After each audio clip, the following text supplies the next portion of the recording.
إن الحمد لله نحمده ونستعينه ونستغفره ونعوذ بالله من شرور أنفسنا ومن سيئات أعمالنا. من يهدي الله فلا مضل له ومن يضلله فلا هادي له.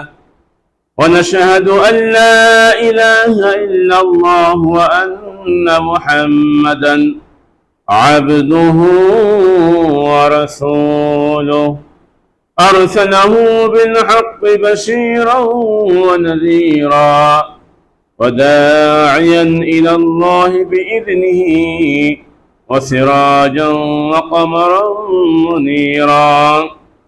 أعوذ بالله من الشيطان الرجيم.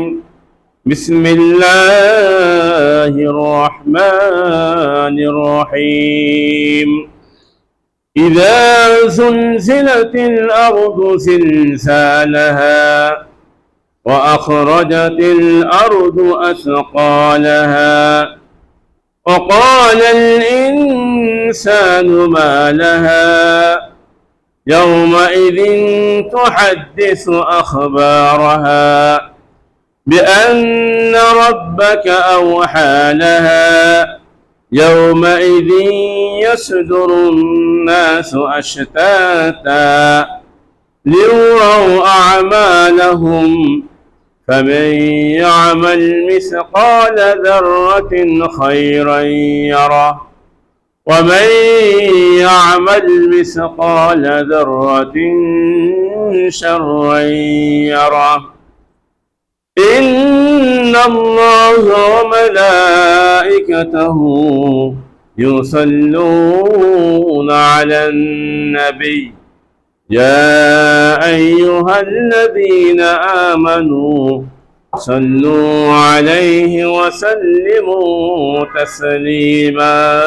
اللهم صل على سيدنا مولانا محمد وعلى آل سيدنا مولانا محمد. اللهم صل على سيدنا مولانا محمد وعلى آل سيدنا مولانا محمد.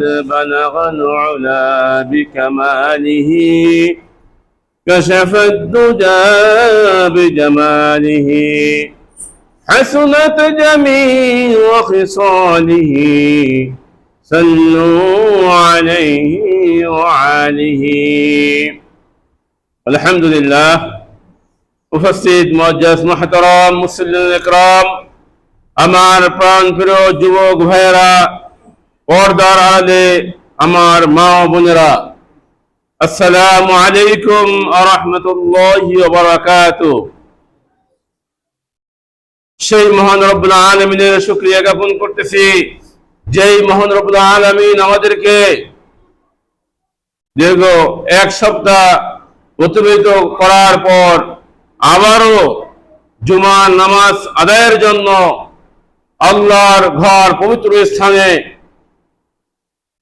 জুমার নামাজ আদায় করার জন্য বসার মতো তৌফিক দান করেছেন এবং কোরআন হাদিসের কিছু কথা বলা এবং শোনার মতো তৌফিক দান করেছেন।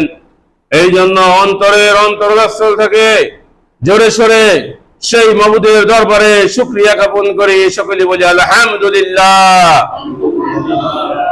দরুদ সালাম পেশ করতেছি সেই মানবতার মুক্তির দূত সাইয়্যিদুল মুরসালিন খাতামুন নবীন জনাবি মুহাম্মদুর রাসূলুল্লাহ সাল্লাল্লাহু আলাইহি ওয়াসাল্লাম দরবারে সকলে বলি সাল্লাল্লাহু আলাইহি ওয়াসাল্লাম। সম্মানিত হাজিরিন, আল্লাহ পাক রব্বুল আলামিনের দরবারে লাখ কোটি শুকরিয়া, যে মহান রব্বুল আলামিন আমাদেরকে কবুল করেছেন এই পবিত্র জুমার নামাজ আদায় করার জন্য। আল্লাহ পাক রব্বুল আলামিন এই দুনিয়ায় এই পৃথিবীতে জমিনের উপরে অনেক লোক আছে, হয়তো সবাইকে আল্লাহ কবুল করেননি, করেছেন, কিন্তু তার ভিতর থেকে বাছাই করে আমাদের সমষ্টি লোকদেরকে আল্লাহ রব্বুল আলামিন কবুল করেছেন। এই জন্য আবারও একবার জোরে সোরে শুকরিয়া জ্ঞাপন করি, সকলে বলি আলহামদুলিল্লাহ। সম্মানিত হাজিরিন, আমি আজকে আলোচনার শুরুতেই পবিত্র কালামুল্লাহ শরীফের 99 নং সূরা সূরাতুল জিলজাল আপনাদের সম্মুখে তেলাওয়াত করেছি। সূরাটি অবতীর্ণ হয়েছে মাদানী, যে সূরাকে মাদানী সূরা বলা হয়। সম্মানিত হাজিরিন, এই আলোচনাটা কেন নিয়ে আসলাম, আলোচনার পরে আপনারা অবশ্যই বুঝতে পারবেন যে আল্লাহ রাসূলুল্লাহ সাল্লাল্লাহু আলাইহি ওয়াসাল্লাম ইরশাদ করেছেন, যেই সমাজে, যেই রাষ্ট্রে, যেই জমিনে 4টি কাজ বেশি হয়, 4টি কাজ বেশি হয়, সেই জমিনে আল্লাহ রব্বুল আলামিন ভূমিকম্প সহ বিভিন্ন দুর্যোগ দিয়ে থাকেন। তো আমরা দেখতেছি কিনা, ভূমিকম্পকে আমরা দেখতেছি কিনা, ভূমিকম্প হচ্ছে কিনা? গত শুক্রবার যেই ভূমিকম্প আমরা দেখেছি, এটা নজিরবিহীন এক ভূমিকম্প। হয়তো দেখা যাচ্ছে যে এমন কেউ আছে তার বয়সে এরকম দেখে নাই। বাস্তব আমার জীবনে আমি এত বড় ভূমিকম্প আমি দেখি নাই।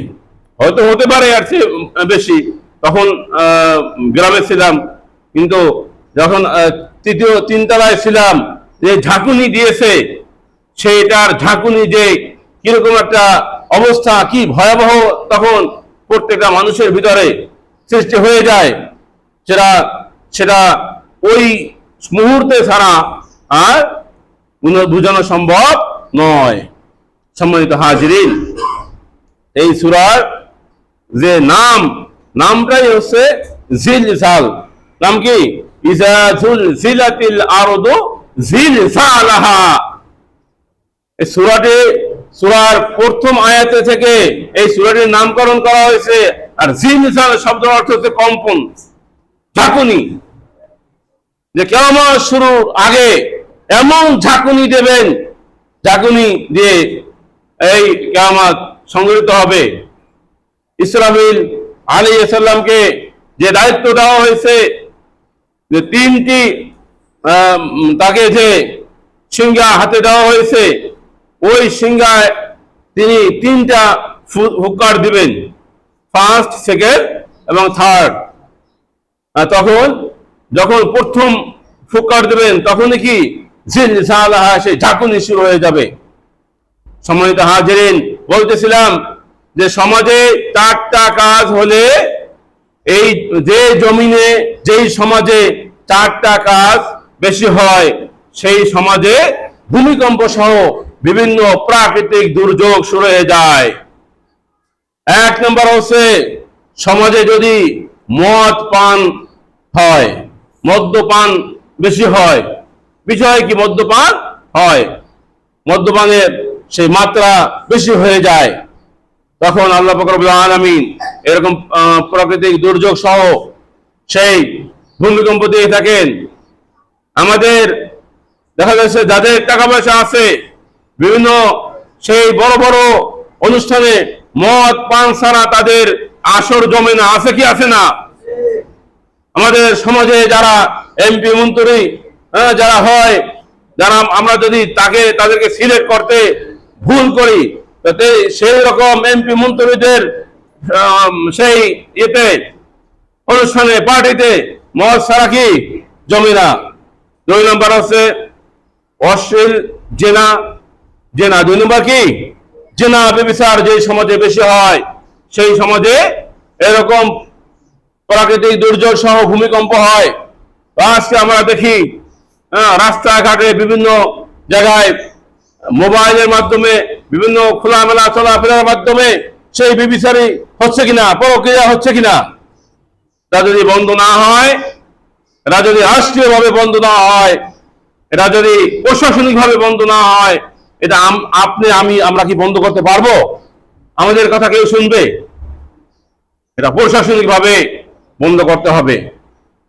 3 নাম্বার হচ্ছে, যেই সমাজে গান বাজনা, যেই সমাজে নাচানাচি বেশি হয়, নাচানাচি বেশি হয়, সেই সমাজেও কি ভূমিকম্প সহ বিভিন্ন প্রাকৃতিক দুর্যোগ শুরু হয়ে যায়। 4 নাম্বার হচ্ছে, যে সমাজে অশ্লীল গান বাজনা হয়। আজকে দেখা যায় বাসে ঘাটে বিভিন্ন জায়গায় অশ্লীল গান বাজনা চলে কি চলে না? আমরা আমাদের মুখের কথায় বন্ধ ওভাবে মানে রাষ্ট্রীয়ভাবে বন্ধ হবে না, কিন্তু আমরা যদি সচেতন হই, আপনি শক্ত হয়ে বলেন, একটা বাসে যেতেছেন গান বাজনা চলতেছে, আপনি যদি ভাই গানটা একটু বন্ধ রাখেন, দেখবেন আপনার সাথে আরো 10 জন বলছে। কিন্তু অনেক দেখা যায় যে কেউ বলতে সাহস পায় না বা করে না। আমি দেখছি এটা মানে প্রমাণিত, আমি দেখছি। এটা দেখেছি যে গাড়িতে গান চলতেছে, ভাই গানটা একটু বন্ধ রাখেন, সে বন্ধ না আরো কয়েকজন বলে হ্যাঁ বন্ধ রাখেন, হুজুরের গাড়িতে উঠছে, বন্ধ রাখেন। তো হুজুর লাগে না, আপনি যদি শক্ত হয়ে বলেন, দেখেন সেখানে আপনার কথার মাধ্যমে কি গান বাজনা সেই গানটাকে বন্ধ করে দিতে পারি।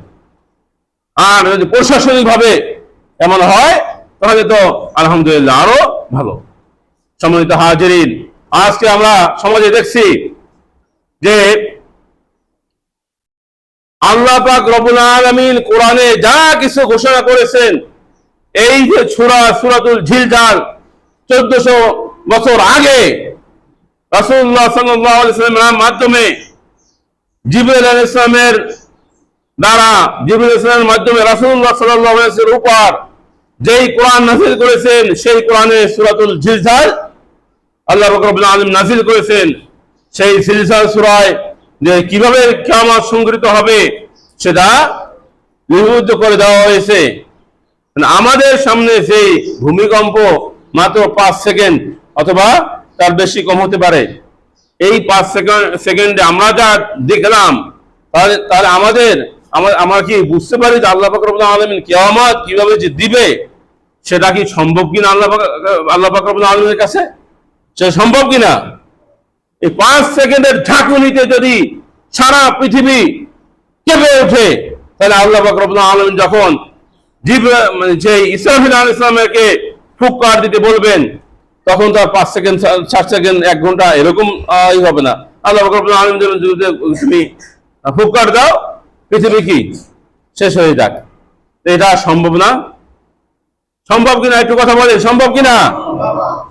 তাহলে আমরা দেখতেছি যে আল্লাহ পাক রব্বুল আলামিন পৃথিবীতে কোরআনে যা কিছু বলেছেন সবই সত্য। কুল্লু নাফসিন যায়িকাতুল মাউত, আল্লাহ পাক রব্বুল আলামিন ঘোষণা করেছেন যে প্রত্যেক প্রাণীর মৃত্যুর স্বাদ গ্রহণ করতে হবে। এটা যেরকম সত্য আমরা দেখতেছি না, সূর্য পূর্ব দিকে ওঠে, পশ্চিম দিকে ডোবে, পূর্ব দিক থেকে উদিত হয়, পশ্চিম দিক থেকে কি অস্ত যায়। এটা যেরকম সত্য, আল্লাহ পাক রব্বুল আলামিন সেই কোরআনে যা কিছু ঘোষণা করেছেন সবই সত্য। তাহলে আমাদের আজকে এই সমাজে দেখেন বিভিন্ন ভাবে সেই আল্লাহর নাফরমানি, আল্লাহ পাক রব্বুল আলামিনের সেই হুকুম হাকাম, সেই তার বিরুদ্ধে কথা চলতেছে কিনা? চলতেছে। দেখেন যে সাধারণ একজন বাউল, যার কোরআন হাদিসের জ্ঞান কতটুকু আছে, যদি কোরআন হাদিসের জ্ঞান থাকতো তাহলে সে তো বাউলগিরি করতো না। সে কোরআন হাদিসের যে সুন্দর সুন্দর কথাগুলো কি মানুষের সামনে তুলে ধরতো, তার চেহারা সুরাত সেই আল্লাহ পাক রব্বুল আলামিনের যে একজন নিকার বান্দার মতো দেখাইতো। কিন্তু সেই বাউল সে আল্লাহর ভুল ধরে। ঠিক না? আপনারা কি শুনছেন কিনা? বর্তমানে সোশ্যাল মিডিয়ার যুগ, একটা বিষয় ঘটলে কারো অজানা থাকে না।